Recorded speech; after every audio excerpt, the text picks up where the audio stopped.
Hello दोस्तों, स्वागत है आपका मेरे यूट्यूब चैनल परीक्षा प्लान में। आज की वीडियो में आज के पेपर फर्स्ट के सीडीपी और ईवीएस के क्वेश्चन को सॉल्व करेंगे। कैसा पेपर आया था ये इस पर चर्चा करेंगे। तो चलिए वीडियो को शुरू करते हैं।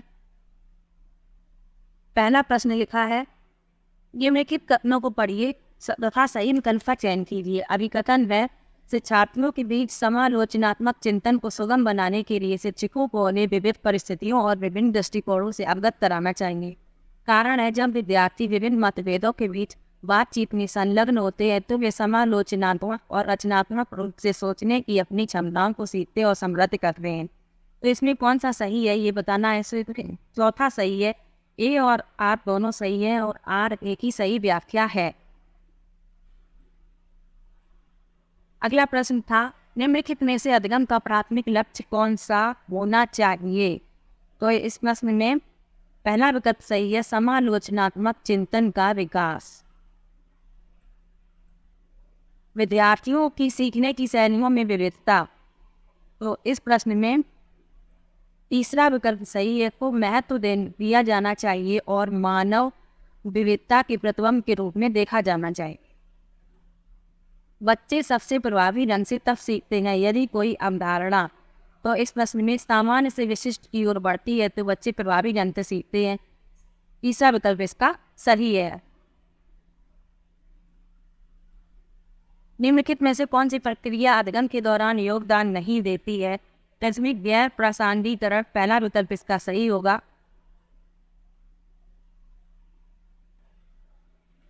अगला प्रश्न है, बच्चों में समस्या समाधान कौशल को बढ़ाने के लिए निम्नलिखित में से कौन सा प्रभावी तरीका है। तो इसमें पहला विकल्प सही है, उन्हें बुद्धि मंथन करने और सहज अनुमान लगाने के अवसर देना।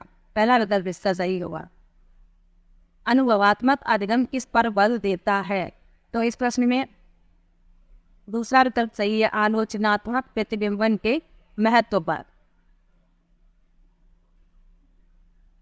अगला प्रश्न है, निम्नलिखित कथनों को पढ़िए और सही विकल्प का चयन कीजिए। तो अब कथन है, शिक्षकों को सार्थक वातावरण बनाना चाहिए जिसमें सभी बच्चों की सक्रिय भागीदारी और संलग्नता हो। इसका कारण है, सभी बच्चे आंतरिक रूप से सीखने के लिए प्रेरित होते हैं और सीखने में सक्षम होते हैं। तो इसमें चौथा विकल्प सही है, ए और आर दोनों सही है और आर एक ही सही व्याख्या है। लेव वाइगोत्स्की के अनुसार बच्चों के संकल्पनात्मक योग्यताओं के विकास में महत्वपूर्ण भूमिका निभाता है। कौन निभाता है ये बताना है। तो इसमें चौथा विकल्प सही होगा, सहकर्मी सहयोग।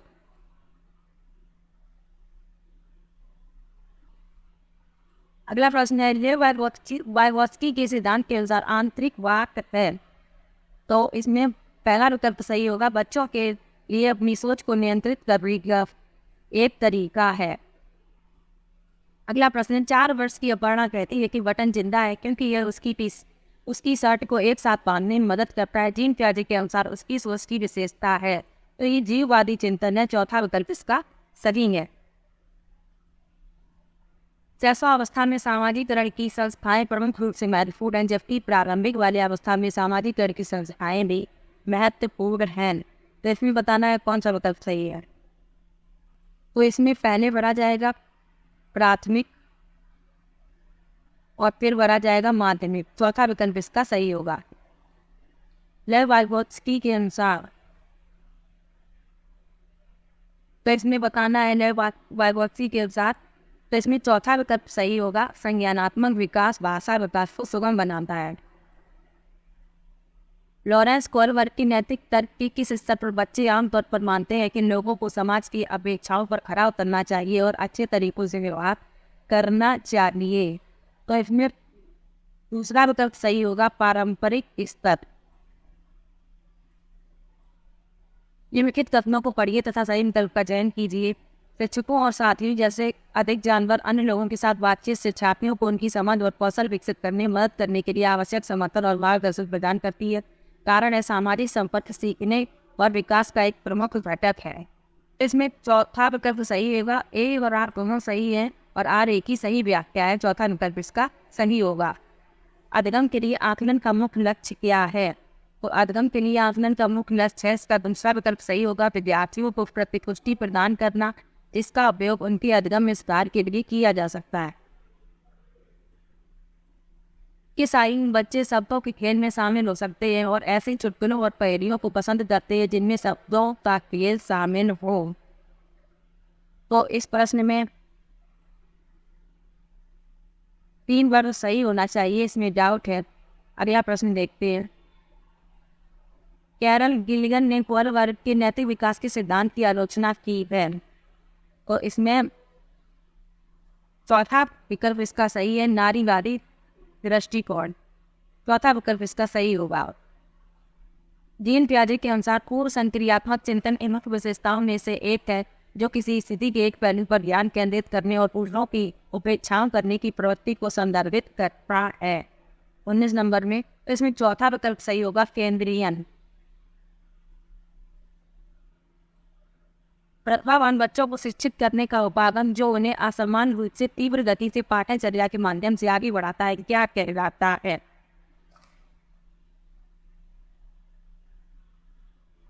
तो इसमें दूसरा विकल्प सही होना चाहिए त्वरण गतिबंधन।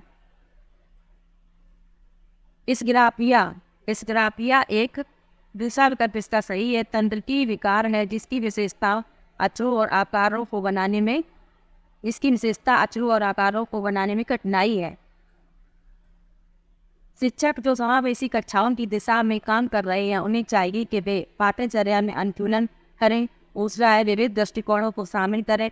तीसरा है अपने स्वयं के अंतर्निहित पूर्वाग्रहों की जांच करें और चौथा है विविधता को एक बाधा के रूप में देखें। तो इसमें पहला सही है, दूसरा सही है, तीसरा सही है। पहला, दूसरा, तीसरा सही होना चाहिए। इसका चौथा विकल्प सही होगा। हार्वर्ड गार्डनर के अनुसार एक दर्शन शास्त्री के पास की प्रकार की बुद्धि और मूर्तिकार के पास प्रकार की बुद्धि की मात्रा अधिक होती है।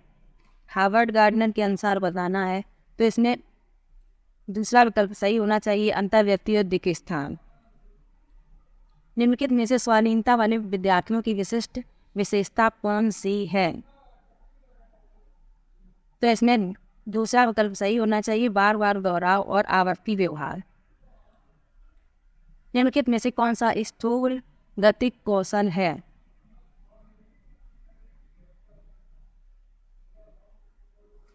स्थूल गतिक कौशल बताना है तो इसमें चौथा विकल्प सही होगा तैरना। भौतिक वृद्धि और विकास के और सिद्धांतों का पालन करते हैं तो इसमें चौथा विकल्प सही होना चाहिए शीर्षगामी अवरोही समीपस्थ आंतरिक से बाहरी। प्रारंभिक बाल्यावस्था में वृद्धि और सोच है जबकि मध्य बाल्यावस्था में और सोच है तो इसमें चौथा विकल्प सही होना चाहिए स्थिर है कुछ हद तक आत्म केंद्रित धीमी तार्किक। निम्नलिखित में से कौन सा ऐसे प्रश्न का उदाहरण जिसमें विद्यार्थियों को अपनी सोच पर विचार करने की आवश्यकता होती है। तो इसमें पहला विकल्प सही होना चाहिए कक्षा की शुरुआत से क्रियाओं के उपयोग के बारे में आपकी समझ कैसे बदली। पहला विकल्प इसमें सही होना चाहिए। निम्नलिखित में से कौन सा विफलता के लिए आंतरिक आरोपण का एक उदाहरण है। तो इसमें चौथा विकल्प सही है मैं परीक्षा में फेल हो गया लेकिन क्योंकि मैंने पर्याप्त पढ़ाई नहीं की। ये आंतरिक आरोपण है इसलिए इसका चौथा विकल्प सही होना चाहिए। निम्नलिखित कथनों को पढ़िए और सही विकल्प का चयन कीजिए। बहुत कम उम्र में दुनिया में अधिकांश संस्कृतियों में लड़कियां गुड़िया को खिलौने के रूप में चुनती हैं जबकि लड़के तारों के साथ खेलना पसंद करते हैं। कारण है बच्चे किसी विशेष संस्कृति की अपेक्षाओं पर आधारित एक लड़के या लड़की के लिए क्या उपयुक्त माना जाता है इसके बारे में जानकारी व्यवस्थित करते हैं और उसके अनुसार व्यवहार करते हैं। तो इसमें ए और आर दोनों सही हैं तथा आर की सही व्याख्या है। चौथा विकल्प इसका सही होगा। अब ईवीएस के प्रश्नों को देखते हैं।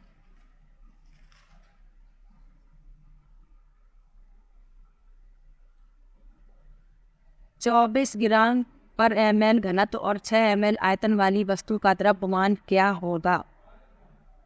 तो इसमें सॉल्व करेंगे तो इसमें ये आंसर आएगा, उसका ये विकल्प सही होना चाहिए। निम्नलिखित कथनों को पढ़िए और सही विकल्प का चयन कीजिए। दाब लगाने पर गैस को आसानी से संपीड़ित किया जा सकता है। कारण है जब हम किसी गैस पर दबाव लगाते हैं तो गैसीय कणों के बीच अंतरा अणु का स्थान कम हो जाता है और यह आसानी से संपीड़ित हो जाती है। तो इसमें ए और आर दोनों सही है और आर एक ही सही व्याख्या है, चौथा विकल्प उसका सही होगा। निम्नलिखित कथनों ए और बी पर विचार कीजिए। मनाली में ढालू छतों वाले मजबूत खंभों बांसों के खंभों पर बने ऊंचे उठे हुए लकड़ी घर बनाए जाते हैं। मनाली में बारिश बहुत होती है और बर्फ भी पड़ती है, सही विकल्प उसमें चुनना है। तो इसमें ए भी गलत है, बी भी गलत है। ऊंचे घर बांस के खंभों पर बताया था कि असम में बनाए जाते हैं और मनाली में बारिश होती है, ये भी गलत है। तो ए और बी दोनों गलत हैं, दूसरा विकल्प इसका सही होगा। इसमें मिलान करना है।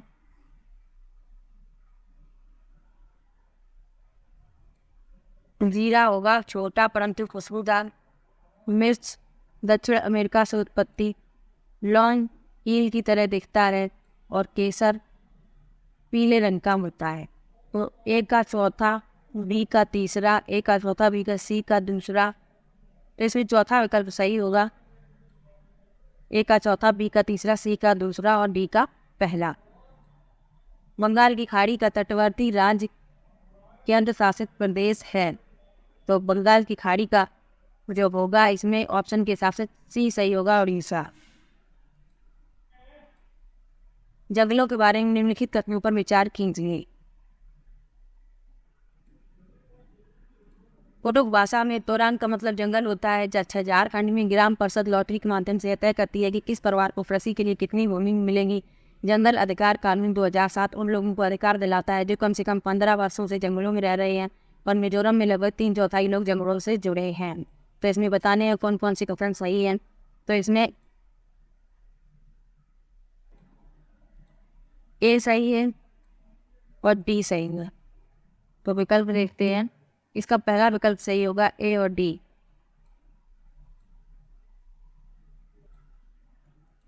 पौधों को निम्नलिखित मुख्य कार्यों पर विचार कीजिए। ये पौधों के कारण दिए गए भोजन का उत्पादन और भंडारण करना, पौधे को शक्ति और सहारा देना, पौधे के अन्य भागों को जड़ों से जल और खनिज का स्थानांतरण करना। तने के मुख्य कार्य बताने हैं इसमें। तो तने के मुख्य कार्य कौन से हैं? तो इसमें ए तने का कार्य नहीं है, बी और सी दोनों तने के कार्य हैं। तो इसका सी सही होगा, बी और सी। कांसा एक मिश्र धातु है जिसे निम्नलिखित में से किसे पिघलाकर बनाया जाता है। तो इसे तीसरा विकल्प सही होगा, टिन और कॉपर को पिघलाकर बनाया जाता है। निम्नलिखित में से हाथियों के बारे में सही कथन चुनिए। 3 महीने के हाथी के बच्चे का वजन सामान्यतः लगभग 100 किलोग्राम होता है। वयस्क हाथी एक दिन में 200 किलोग्राम अधिक पत्तियों और झाड़ियों को खा लेता है। हाथी बहुत अधिक आराम नहीं करते, वे दिन में 2 से 4 घंटे ही सोते हैं। हाथी कीचड़ में खेलना और पानी में खेलना पसंद करते हैं। तो इसमें 100 किलोग्राम नहीं 200 किलोग्राम होता है यहाँ, इसलिए ये गलत है। और वयस्क हाथी एक दिन में 200 किलो नहीं 100 किलोग्राम पत्तियाँ और झाड़ियाँ खा लेता है। तो बी भी गलत है, सी और डी सही है, इसलिए इसका पहला विकल्प सही होगा। बिहार राज्य के लोगों के लिए निम्नलिखित में से मधुमक्खी पालन कार्यक्रम आरंभ करने के वर्ष की सर्वश्रेष्ठ अवधि चुनिए। तो इस प्रश्न में अक्टूबर से दिसंबर होता है मधुमक्खी पालन का अच्छा समय, तीसरा विकल्प इसका सही होगा। रामा प्रत्येक शाम को अपने दोस्तों के साथ क्रिकेट खेलता है। वह क्रिकेट खेलने में कौन सी ऊर्जा उपयोग करता है? तो वह क्रिकेट खेलने में मांसपेशियों की ऊर्जा का उपयोग करता है, दूसरा विकल्प इसका सही होगा। निम्नलिखित में से कौन सी असम में पाई जाने वाले चावलों की एक सामान्य किस्म है जो पकने के बाद चिपचिपे स्टिकी हो जाते हैं? तो इसमें तीसरा विकल्प सही होगा, कोरा चावल। जब हम ईंधन जलाते हैं तो हमें प्राप्त होती है कौन कौन सी ऊर्जा प्राप्त होती है? ऊष्मा एवं प्रकाश ऊर्जा दोनों प्राप्त होती है हमें, चौथा विकल्प इसका सही होगा। सांपों के बारे में निम्नलिखित कथनों पर विचार कीजिए तथा निम्नलिखित में से गलत कथन को चिन्हित कीजिए। तो इसमें जो गलत है वो बताना है। तो पहला गलत है कि वे अपने शिकार को चबाकर खाते हैं, गलत है, वो चबाकर नहीं खाते हैं और गलत पूछा गया है। गुजरात के सापेक्ष उत्तर प्रदेश और आंध्र प्रदेश की क्रमशः स्थितियाँ हैं। तो इसमें दूसरा विकल्प सही होगा, उत्तर पूर्व और दक्षिण पूर्व। अनीता परिवार थीम को पढ़ाने के लिए एक इकाई योजना तैयार करती है, निम्नलिखित में से कौन सा उसकी इकाई योजना का शीर्षक होगा? तो इसमें पहला विकल्प सही होगा, परिवार संबंध लिंग भूमिकाएं व्यवसाय बदलते समय में सामाजिक सांस्कृतिक इकाई के। श्रीमती शीतल ईवीएस की विभिन्न अवधारणाओं को समझाने के लिए प्राथमिक कक्षाओं में कहानियों और कविताओं का उपयोग करना पसंद करती है। उनके द्वारा कहानियों और कविताओं के प्रयोग का सबसे उपयुक्त तर्क है। तो इसमें ए सही है, सी सही है, डी सही है, बी गलत है। तो इसमें पहला विकल्प सही होना चाहिए, ए, सी और डी। निम्नलिखित में से कौन सा विकल्प कक्षा 1 से 5 तक ईवीएस पढ़ाने का एक मुख्य उद्देश्य है? तो इसमें पहला विकल्प सही होना चाहिए कि छात्रियों को कक्षा के अधिगम व स्कूल के बाहर के जीवन से जुड़ने में मदद करना। निम्नलिखित कथनों को पढ़िए, सही विकल्प का चयन कीजिए।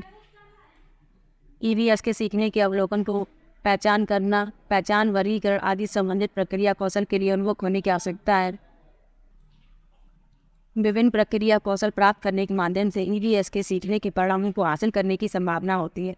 तो ए और आर दोनों सही हैं और आर एक ही सही व्याख्या है। चौथा विकल्प इसका सही होगा। यह ईवीएस शिक्षक को योगात्मक मूल्यांकन के लिए प्रश्न पत्र तैयार करते समय पर जोर देना चाहिए। किस पर जोर देना चाहिए? प्रश्न पत्र की सामग्री, कवरेज और उद्देश्य। चौथा विकल्प इसका सही होगा। एक ईवीएस शिक्षक कक्षा में एक प्रयोग प्रदर्शित करता है जिसमें एक अंडा पानी गिलास में डूब जाता है लेकिन पानी में नमक डालने पर तैरता है। विद्यार्थियों की पूछताछ के लिए वे निम्नलिखित में से कौन सी उपयुक्त व्याख्या दे सकती है? तो इसमें चौथा विकल्प सही होगा, पानी के घनत्व के कारण अंडा तैरता है। कक्षा 3 के विद्यार्थियों के लिए ईवीएस में निम्नलिखित में से कौन सा सीखने का परिणाम नहीं है? तो इसमें सीखने का परिणाम नहीं पूछा गया है। तीसरा विकल्प इसका सही होना चाहिए, अच्छे और बुरे स्तर पर अपनी राय व्यक्त करना। आपको कक्षा 3 से 5 तक के अपने विद्यार्थियों के लिए ईवीएस पाठ्य पुस्तकों का चयन करना है। इस उद्देश्य के लिए निम्नलिखित में से कौन सा मानदंड सबसे उपयुक्त होगा? तो इसमें पहला विकल्प सही होना चाहिए, पाठ्य पुस्तक बाल उन्मुख होनी चाहिए, लिंग, जाति, वर्ग, धर्म आदि के आधार पर किसी भी गुणवत्ता या अपमानजनक व्यवहार से रहित होनी चाहिए। पहला विकल्प इसका सही होना चाहिए। निम्नलिखित कथनों को पढ़िए और सही विकल्प का चयन कीजिए। प्राथमिक स्तर पर ईवीएस में विषयों के बजाय थीम कारण विषयों की तुलना में थीम आधारित ईवीएस सीखना शिक्षकों और विद्यार्थियों के लिए आसान है।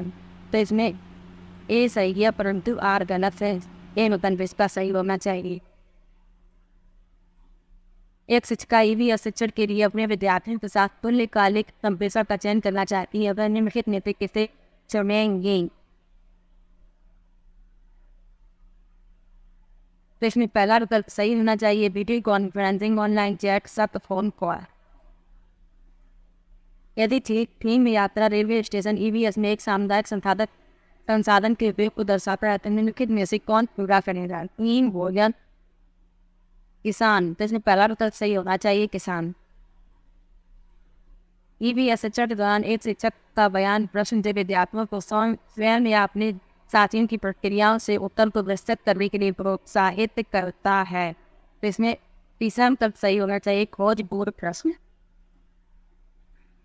यह आप ईवीएस के विद्यार्थियों के लिए व्यवहारिक गतिविधियों को प्रोत्साहित करना चाहते हैं। निम्नलिखित में से कौन सी क्रिया सबसे उपयुक्त है? तो इसमें दूसरा विकल्प इसका सही होना चाहिए, उपलब्ध सामग्री से ईवीएस किट विकसित करना। ईवीएस के लिए रचनात्मक आकलन है। तो इसमें ए सही है और सी सही है। ए और सी सही है तो इसमें दूसरा विकल्प उसका सही होना चाहिए, ए और सी। निम्नलिखित कथनों को पढ़िए तथा सही विकल्प का चयन कीजिए। अभिकथन ईवीएस में क्षेत्र भ्रमण प्रभावी शिक्षण शास्त्रीय प्रणाली है। क्षेत्र भ्रमण वस्तुओं, घटनाओं और स्थानों की याददाश्त को बढ़ावा देती है। तो इसमें ए और आर दोनों सही है। ये आपकी आर ए की सही व्याख्या है।